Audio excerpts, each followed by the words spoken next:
Porto de Santos polui. E não só o mar que divide o lado direito do esquerdo, mas o ar que respiramos tanto em Santos quanto em Guarujá. Vamos revelar para você não só as consequências dessa poluição na saúde, mas uma alternativa para corrigir esse mal pela pesquisadora Rosilma Roldan. Oi, Rosilma, tudo bem? Tudo bem, é um prazer muito grande estar aqui para conversar um pouquinho da nossa cidade, dos problemas e também das propostas de soluções, né? Porque só falar os problemas e deixar o pessoal angustiado também não vale muito. Qual seria essa proposta, na verdade? Você tem uma proposta interessante, né? Então, a proposta não é só minha, né? Sim. Nós somos um grupo de pesquisadores com muito orgulho, muita honra, da Universidade de Santa Cecília. Eu curso lá, já estou no segmento final, nos últimos 6 meses, infelizmente, está bom demais, do meu curso de mestrado em Direito da Saúde, que é um curso que começou há um ano, né, em agosto de 2015, né, 2016, desculpe, e é o primeiro e único ainda, sim, da América Latina, que é o mestrado em Direito da Saúde. E realmente a gente sabe que a saúde é talvez o mais, né? Mas eu acredito que seja o segmento mais importante e o que mais precisa dos nossos cuidados, do nosso conhecimento, né? Para que a gente não fique somente, muitas vezes, discutindo, denunciando, sem saber exatamente quais são as causas e procurar melhorar, né? Porque a gente sente os efeitos, sem dúvida nenhuma. Mas a gente tem que ir além, né? Principalmente os pesquisadores, acho que tem uma responsabilidade muito grande em descobrir como fazer, como mitigar. E é esse o nosso trabalho lá na Universidade de Santa Cecília. Inclusive, nós apresentamos agora no Congresso, no 7º Congresso Ibero-Americano de Direito Sanitário, um trabalho eu sou autora junto com o coordenador do curso de mestrado, que é o meu querido amigo, professor, que eu admiro muito, que é o Fernando Acauí, né?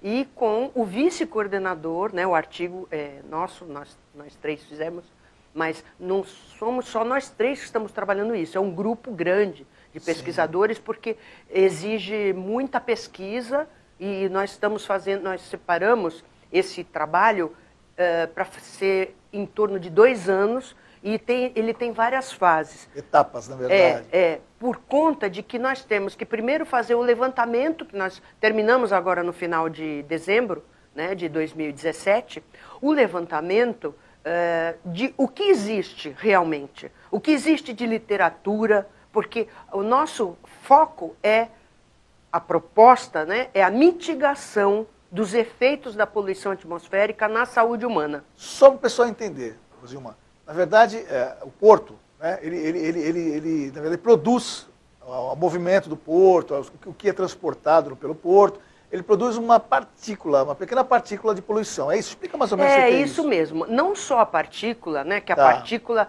talvez seja até mais grave, mas os gases também. Certo. Porque a gente sabe, por exemplo, que o combustível dos automóveis, né, eles implicam emanação de gases tóxicos, né? Então todos esses gases e os próprios caminhões, toda aquela movimentação do porto, na verdade não só no porto, é que nós verificamos até pelas medições da CETESB, porque a CETESB tem 2 estações de medição aqui em Santos. Certo. Uma que dista mais de 3 quilômetros do porto, que é ali no Hospital Guilherme Álvaro. No pátio do hospital tem uma estação de medição, que inclusive é até aberta ao público. A pessoa entra no hospital, ela pode até examinar a estação, né? E a outra é exatamente na Praça Rebouças, que sente toda a poluição da Ponta da Praia e do estuário, que é muito perto do porto, 650 metros das fontes principais de poluição. Certo. E nós notamos que quanto mais dista, claro, menos poluição. Então, por exemplo, a medição do Boqueirão, que é ali no Hospital Guilherme Álvaro, ela quase que está, mas não está ainda, nos limites propostos pela Organização Mundial de Saúde. Já a medição na Ponta da Praia, bom, eu assisti uma palestra que eu saí com asma, porque eu moro na Ponta da Praia e eu já fiquei impressionada, porque no mapa de Santos, a Ponta da Praia está toda vermelha de poluição. Quer dizer, é o lugar mais poluído de Santos.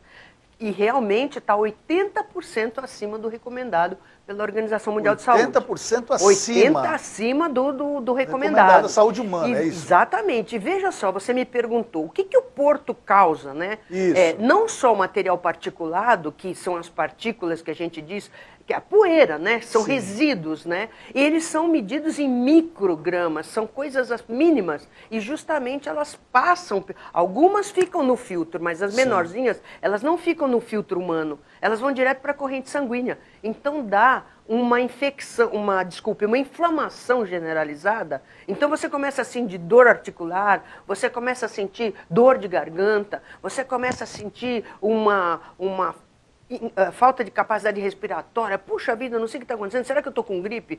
E não é justamente a poluição afetando. E não é só a capacidade respiratória, que é meio evidente, porque é a primeira coisa que se sente. Por exemplo, dependendo do material, que pode ser tanto gases como material particulado, como a gente chama, que é a poeira, são os resíduos, também é importante a frequência que você está exposto a esse tipo de material, né? A concentração desse material, por isso que, por exemplo, no Boqueirão, que a concentração é menor porque é mais longe, os índices são mais baixos de poluição. Então, tudo isso pesa, e também a quantidade de tempo que você ficou exposto. Então, por exemplo, você mora na ponta da praia, você está com um risco muito maior do que se você morar longe, por exemplo, no Boqueirão, no Gonzaga e tudo isso. Zé Menino, exatamente. Campo E a Grande, gente tem notado um aumento muito grande de infartos, acidentes vasculares cerebrais, que estão exatamente... afeta também a gestação, altera o metabolismo das mulheres, hipotiroidismo, que está uma verdadeira epidemia de hipotiroidismo. Isso tudo, e não só aqui em São Paulo, também a gente verifica, causado pela poluição. E a grávida, além da pressão, que pode, como se chama, hipertensão gestacional, ela pode também gerar crianças menores e também muito mais incidência de prematuros. E mais, essas crianças que nascem, cuja mãe foi exposta à poluição, elas têm muito mais chance de ter aquela síndrome do berço, que é aquela síndrome parada cardiorrespiratória do berço, que acomete recém-nascidos até 1 mês de nascimento. A incidência é muito maior quando são filhos de mães expostas à poluição. Nossa, mas isso deveria ter se discutido em Santos com mais intensidade, né? E olha, eu vou dizer uma coisa para você, Carlos. Olha só, existe um médico chamado Paulo Saldiva, que, por sinal, está nos ajudando em tudo isso, que ele tem estudos, inclusive em São Paulo, medidos, ele fez aqueles CETs, né, e os motoristas de táxi usarem medidores diuturnamente para saber... o grau de exposição que o grau de exposição, o tempo e o mal na saúde. Há mais de 30 anos que ele denuncia isso. Meu Deus do céu. Entendeu? Então, agora, nós, lá da universidade, resolvemos... E também tem o seguinte, a maioria das ações, elas são voltadas a mitigar, que também é importante, a fonte da poluição. Então, por exemplo, atuar na qualidade do combustível, quer dizer, diminuir a poluição na emissão. Mas a nossa proposta, e que também, elas são cumulativas, não é que uma elimine a outra, é na mitigação, quer dizer, na mitigação do quê? Das consequências. Então, como? Então, nós entramos com a nossa ideia de... Mas antes de você falar essa ideia, eu quero que você fale se as pessoas que moram na ponta da praia, as famílias, enfim, já sofrem, imagina os trabalhadores do porto, né? Pior ainda. Esses aí, então, estão diretamente foi como ligados. nós estamos conversando. Tem a ver muito com a frequência da exposição, a distância da poluição, né? Durante quanto tempo a pessoa ficou exposta, né? A qualidade ou o tipo de poluente a que a pessoa está exposta. Então, claro, quanto mais perto da fonte, mais prejudicada é a pessoa. E, às vezes, por exemplo, um equipamento de proteção individual não resolve. Não resolve, porque muitas pessoas dessas, por exemplo, que trabalham no porto, moram perto do porto. Exato. E em casa elas não usam o equipamento de proteção individual. Exato. E a família, e os filhos. E eu não estou nem conversando sobre esses desastres ecológicos que têm acontecido aqui na região, né? Que de vez em quando um gás escapa aí. Outro dia teve um escape de amônia, que as pessoas não podiam nem sair de casa, e quem podia sair de casa tinha que usar máscara, enfim. Então, é muito complexo. Não estamos falando nem nos acidentes, estamos falando daquela poluição... Do dia a dia. Do dia a dia, que as pessoas estão expostas, então elas estão sempre com a garganta pegando, elas estão sempre com coriza, elas estão sempre... mudança de tempo. Será que é a mudança de tempo? Esses são os pequenos sintomas. Exatamente. Você falou, eu queria que você voltasse um pouquinho atrás e falasse que essa consequência lá na frente está doenças gravíssimas. E tem Câncer, mais. enfim. Exatamente, tem mais. Veja só, como nós estamos falando, depende da quantidade de tempo que você foi exposto. Certo. Então, aí o que acontece? Em primeiro momento, essas pequenas desconfortos. Certo. Só que isso aí tem um efeito a longo prazo que chega a um ponto que é irreversível. Porque até certo ponto, por isso que é importante essa medida da mitigação. Sim. Porque até certo ponto é possível reverter, inclusive a capacidade respiratória, você pode conseguir reverter essa incapacidade. Só que a gente sabe, né, por exemplo, o enfisema pulmonar, né, do fumante, chega a um ponto que não é irreversível, porque ele já está com o pulmão todo enrijecido, ele já não faz o fole, então não tem mais jeito. Mas até certo ponto é possível a reversão. Então, essa mitigação que pode ser... E a ideia é justamente mudar a cultura da população, porque só o poder público... Não é capaz de... Não é capaz e às vezes não há muito interesse porque há outras prioridades. E a população ela precisa sentir que ela tem muita força. Ela tem muita força e ela tem que cobrar. E para ela cobrar, ela deve conhecer. Por isso a importância das audiências públicas, comparecer, ou pelo menos acompanhar, porque normalmente as audiências públicas elas são gravadas, são anotadas, acompanhar no DO, qual foi o resultado da audiência, o que foi falado. Os jornais normalmente cobrem isso aí. Vocês, pesquisadores, pretendem fazer alguma coisa nesse sentido? Fazer uma grande discussão regional? Sim, nós queremos sim. Não só fazer palestras, como a gente tem feito, inclusive essa palestra que eu te disse, que eu tomei conhecimento, eu moro há 26 anos na Pan da Praia, de quão grave era a situação da Pan da Praia, foi uma palestra que a Unisanta fez na Semana do Meio Ambiente, em 2017. Sim. Então, é importante a população. Por quê? Porque o ar é de todos. O ar não tem dono, ou melhor, é de todos e não tem dono. Significa que todos nós temos que lutar por isso, cobrar do poder público atitudes. E também a população fazer o que lhe cabe. Por exemplo, né, nós pensamos em mitigação. Mitigação através do verde. Essa, na verdade, é a proposta de vocês, né? Exatamente, através do verde. Mas são vários... Nós, inclusive, o que eu estava falando, esse projeto tem 4 fases. Vamos lá. A primeira fase terminou agora em dezembro de 2017, é justamente com o objetivo de levantar toda a literatura que tem a respeito. A correlação entre poluição e saúde humana. Sim. E as formas de mitigação, quais os efeitos, porque acontece o seguinte, na Europa, principalmente na Alemanha, isso já existe desde a década de 50. Então existem já... Por que demora tanto para chegar no Brasil? A gente a consciência, principalmente. E eu acho que hoje até está melhor por conta da internet, que muita gente diz, internet eu acho uma beleza. Sim, lógico. O problema é você saber administrar. O problema está na gente, não está na internet. Exato. Então, hoje, nós temos muito mais consciência do que acontece no mundo. A Alemanha, desde a década de 50, que usa telhados verdes, arborização, paredes verdes. Inclusive, eles têm estudos que mostram... quanto uma parede verde, por exemplo, eles têm lá um painel, uma parede verde de, se não me engano, acho que é de 300...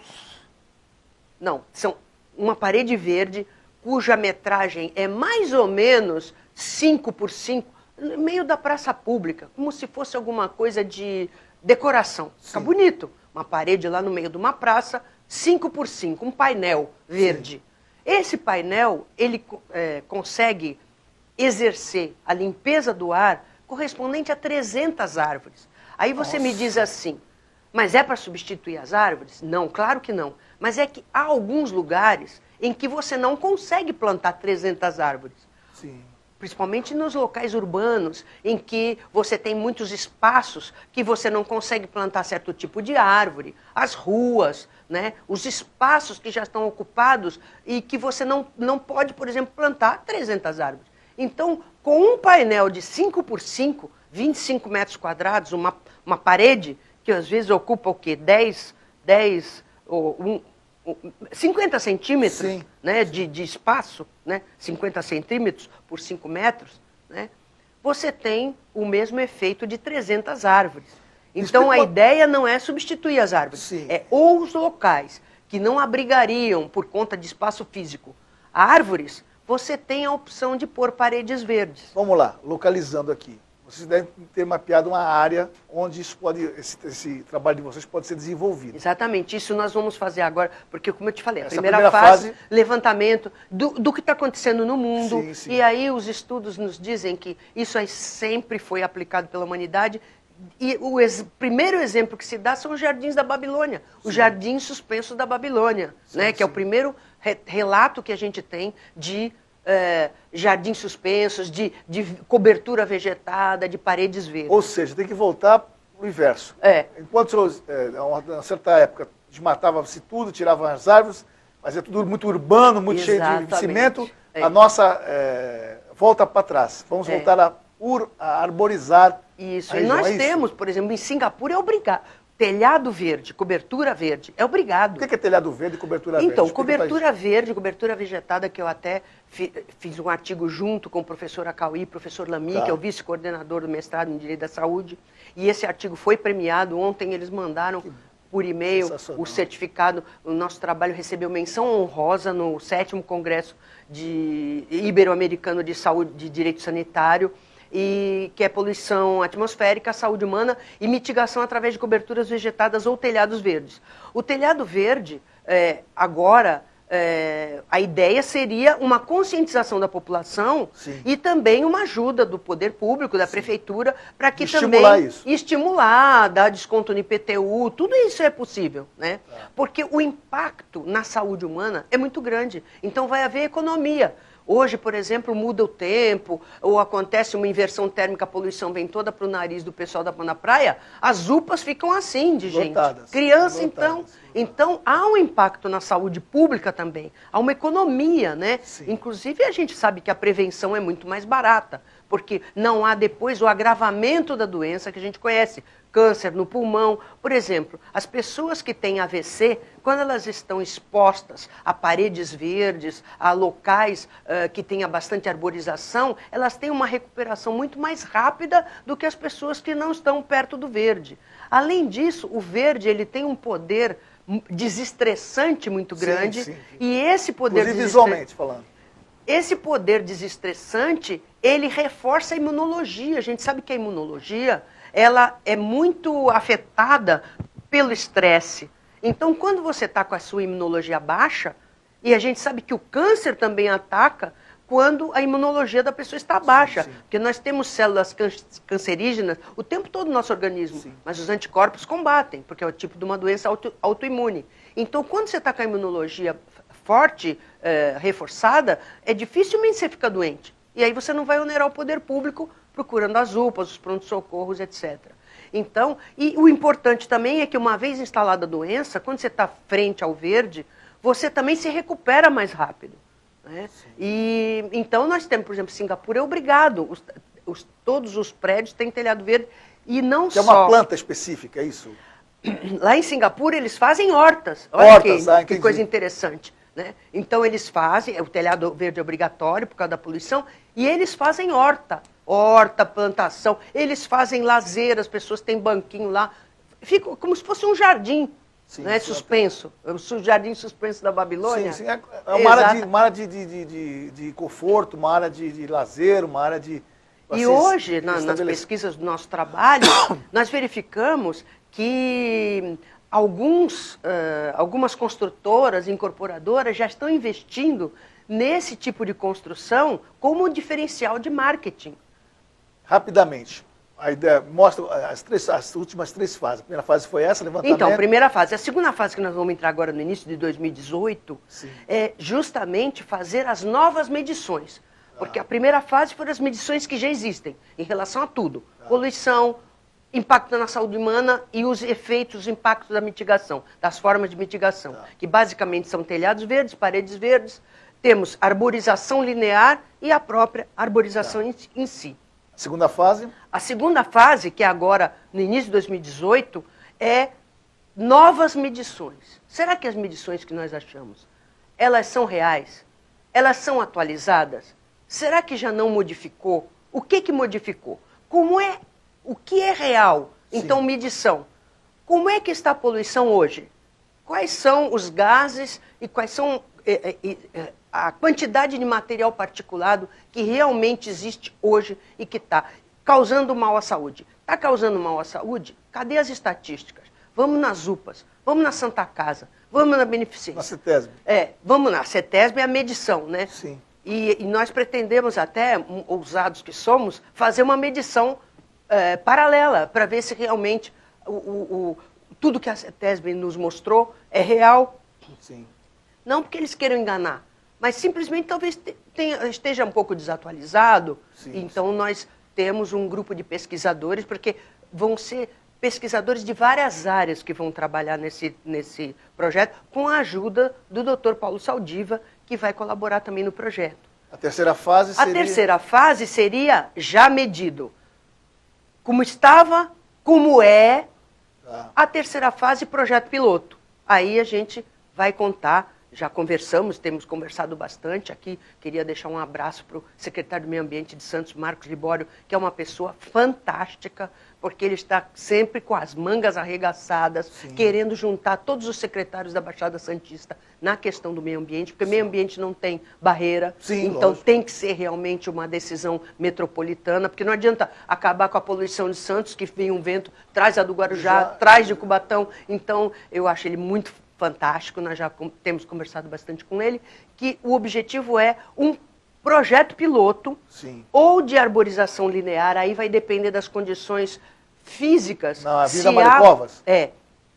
Aqui no Porto, ou então telhados vegetados, ou então as duas coisas. Nós estamos tentando ver um mapa atualizado da arborização de Santos, que a gente sabe que está muito abaixo, porque os índices que nós temos levam em conta os morros. Quer dizer, a parte urbana realmente está sem árvores. Então, é aí que nós temos que melhorar, né? E com a colaboração da população, porque muita gente que não sabe, as poucas árvores que tem, mata a árvore, ou põe veneno na terra, ou amarra. Isso aí já aconteceu até na frente de casa, porque a gente sempre pediu para a prefeitura pôr, a prefeitura punha, começava a crescer, o pessoal... E eles amarram a árvore de um jeito que o negócio entra dentro da árvore e corta a seiva. E aí a árvore começou a morrer, e a gente não sabia o que era. Quando a gente olhou assim, estava lá dentro do caule, porque eles amarram muito forte. É como se rompesse a tua circulação. Aí morre. Por quê? Porque derruba muita folha e fica sujo. Então a pessoa também tem uma mudança de cultura. O que é importante? Limpar as folhas ou você ter respirar melhor. Uma vida de qualidade, né? E então um projeto piloto que seria o quê? Implantar numa pequena área uma medida mitigatória, ou sendo telhado verde, ou arborização, ou floresta linear, ou arborização linear, né? E a última fase é o quê? Comparar como era antes e a partir desse projeto piloto, como é que ficou? Teve impacto lá nos atendimentos de UPA? Como é que a população que mora na Ponta da Praia diminuiu o índice de infartes, de AVC? Porque realmente nós estamos tendo um boom de infarte. Todo dia tem um amigo nosso que sofreu um infarte. E a gente percebe que não era tanto assim, né? Então, é isso. Basicamente, o projeto pretende... É um projeto de intervenção. Nós pretendemos terminar no final de 2019. Final de 2019. São 2 anos. Próximo, né? 2 anos são 2 anos. Dá para fazer um trabalho assim, para mostrar para o poder público e para a população se houve realmente diferença entre antes da medida mitigatória funcionar e depois da medida mitigatória. Por isso que a gente precisa de dados atualizados. Porque se não adianta, você pega um dado que existe aí desde 2000 e não sei quanto, aí fica meio... E vocês pegando essa barreira, vocês vão, na verdade, vocês vão avaliar quem mora por trás dessa barreira, ali, por ali. Isso, ali exatamente. Vai ser o estudo porque, de vocês. por exemplo, você faz uma arborização linear. Sim. Então, funcionaria como uma barreira verde. Sim. Em relação à população do Porto. E eu queria te dizer, olha que coisa interessante. Se você estiver indo para São Paulo, você vai passar ali naquela saída de Santos que passa na frente do Sabuó. Sim. Antes de chegar no Sabuó, tem a linha de trem. Sim. Ali tem uma parede verde, que a gente nunca repara porque passa ali sempre correndo. Ali tem uma parede verde, separando a pista da linha do trem. Sim. Se você tiver curiosidade, não estiver dirigindo, claro, senão vai bater o carro. Eu também só olho paisagem quando eu estou do lado. E eu estava do lado e percebi o estado daquelas folhas, como elas estão escuras, como elas estão retorcidas, quer dizer, porque elas absorvem toda a poluição que vem ali do quê? Dos gases dos carros, o próprio pneu expele material particulado. E o verde, ele absorve, a planta, ela absorve, ela sofre um processo químico que ela absorve esse veneno. E aí você olha e diz assim, nossa, se não fosse a planta, seria o meu pulmão que estaria feio assim. Exato. Então onde tem, você pode reparar como a planta sofre, porque ela absorve. E tem um custo, para encerrar o programa, na verdade, tem um custo isso? Isso é muito caro para a administração pública, para os empresários, para as pessoas que queiram fazer isso? Não, não é caro, porque inclusive, nos países que foi implantado isso, primeiro que, como eu te disse, a prevenção ela é sempre mais barata. Então, você vai desonerar a parte da saúde que já está tão onerada, né? Além disso, o custo, por exemplo, de um telhado verde, normalmente, é um pouco mais caro que o telhado tradicional. Sim. Só que a manutenção é mais barata. Ah, é? E ele dura mais, né? Porque o telhado tradicional, você tem que estar sempre mantendo, quebra telhas, tem infiltração. Então, você tem que trocar, tá sempre, cada 6 meses ou 1 ano, você tem que fazer manutenção. E o telhado vegetado, não. O telhado vegetado tem que ser muito bem feito, porque você tem que fazer impermeabilização para não haver infiltração, mas tem técnica para isso. Nós temos no Brasil já empresas que já usam essa técnica, dominam muito bem, né?